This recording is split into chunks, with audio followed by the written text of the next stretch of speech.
จังหวัดนครพนมในนามผู้จัดกิจกรรมปั่นจักรยานเพื่อสุขภาพดีปั่นข้ามโขง2 น่องห้องของแผ่นดินนครพนมคำม่วนขอขอบคุณท่านที่ให้เกียรติมาเป็นประธานเปิดกิจกรรมปั่นจักรยานในวันนี้ปัจจุบันประชาชนไทยโดยเฉพาะกลุ่มวัยทำงานมักป่วยด้วยโรคไม่ติดต่อเรื้อรังเช่นเบาหวานความดันโลหิตสูงหัวใจและหลอดเลือดเนื่องจากมีวิถีชีวิตและพฤติกรรมสุขภาพที่ไม่ถูกต้องเหมาะสมเช่นการรับประทานอาหารที่มากเกินความเป็น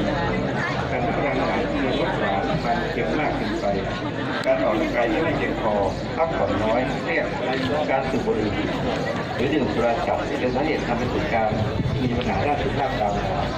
ดังนั้นเพื่อให้เกิดการพัฒนาสุขภาพชีวิตคนไทยให้มีสุขภาพดีลดการเจ็บป่วยและปรับเปลี่ยนพฤติกรรมสุขภาพที่ถูกต้องให้มีการสร้างสุขภาพมากกว่าการซ่อมสุขภาพจังหวัดนครพนมจึงได้มีการจัดรณรงค์เพื่อสุขภาพดีที่ต่อเนื่องมาตลอด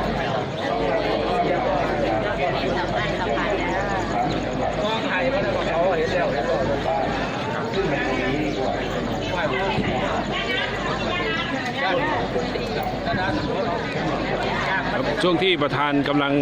จะเปิดนะฮะก็นักปั่นก็เข้าแถวกันแล้วนะก่อนที่จะออกปั่นนะครับอันนี้พิธีเปิดก็กำลังจะเริ่มขึ้นนะวันนี้ให้ดูบรรยากาศของนักปั่นที่เดินทางมาจากทั่วประเทศเลยนะครับวันนี้ครับผมสวัสดีครับสวัสดีครับ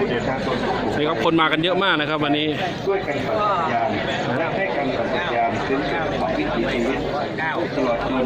เพื่อส่งเสริมความสัมพันธ์และความเข้าใจดีระหว่างภาพทุกภาพก็จะถูกบันทึกแล้วก็นำไปแพร่นะครับครับนี่คือบรรยากาศของนักปั่นนะครับเป้าหมายผู้ร่วมกิจกรรมเป็นนักปั่นจักรยานจากทั่วประเทศจำนวน800 คนทั่วประเทศ800 คนนะครับวันนี้แล้วโหจักรยานนี่คือจักรยานนะครับเนี่ยนะฮะ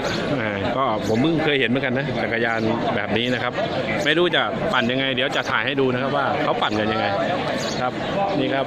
สุดยอดครับสุดยอดครับมาจากไหนครับแนะนำหน่อยครับจังหวัดอะไรครับเรือนจำครับเรือนจำนะครับเรือนจำเจ้าภาพนะครับเรือนจำเจ้าภาพนะครับนี่ก็คือนักปั่นนะครับที่พร้อมที่จะปั่นในวันนี้แล้วนะครับด้านหน้าเวทีก็กำลังจะมีพิธีเปิดนะครับอันนี้ด้านหลังเวทีนะครับแถวยาวเหยียดเลยนะครับแถวยาวเหยียดเลยสู้ๆครับสู้ๆครับแถวยาวเหยียดเลยนะครับโหเยอะมากๆครับวันนี้800 คันนะฮะ800 คันนะครับเดี๋ยวให้เห็นภาพกันมุมกว้างๆนะครับนี่800 คันนะ800 คัน800 คนนะฮะปั่นข้ามโขงในวันนี้ครับที่จังหวัดนครพนมนะครับซึ่งก็วันนี้ก็ถือว่ารวมนักปั่นนะครับจากทั่วประเทศเลยก็ว่าได้นะครับ33 จังหวัดนะครับสำหรับผู้ที่ชอบปั่นทั้งหลายนะครับก็มาที่นครพนมครับทุกวันอาทิตย์ก็จะมีการจัดกิจกรรมปั่นเช่นเดียวกันนะครับที่การจับจังหวัดท่านนะครับนี่คือภาพกว้างนะครับที่เราให้เราได้เห็นกันนะครับนักปั่นทุกท่านนะครับที่อยู่ที่นี่นะครับแล้วก็นักท่องเที่ยวรวมทั้งแขกผู้มีเกียรติทุกท่านนะครับที่มาร่วมในกิจกรรมปั่นจักรยานเพื่อสุขภาพดี2 น่องท่อง2 แผ่นดินนะครับสารสัมพันธ์ไทยลาวนครพนมนะครับคำม่วนนะครับในวันนี้นะครับพอดีท่านสยามสิริมงคลท่านผู้ว่าการจังหวัดนครพนมท่านติดภารกิจนะครับท่านมาไม่ได้นะครับเลยมอบให้ผมรองผู้ว่าการจังหวัด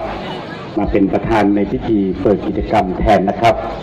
ซึ่งวันนี้ก็อากาศดีแต่เช้านะครับก็ทุกท่านล้วนมีความสุขนะครับดูจากการยิ้มแย้มแจ่มใสทักทายกันต่างๆนะครับก็ถือเป็นนิมิตหมายที่ดีนะครับในเรื่องของการปั่นจักรยานนครพนมเราก็มีผู้มาร่วมถ้ามีการปั่น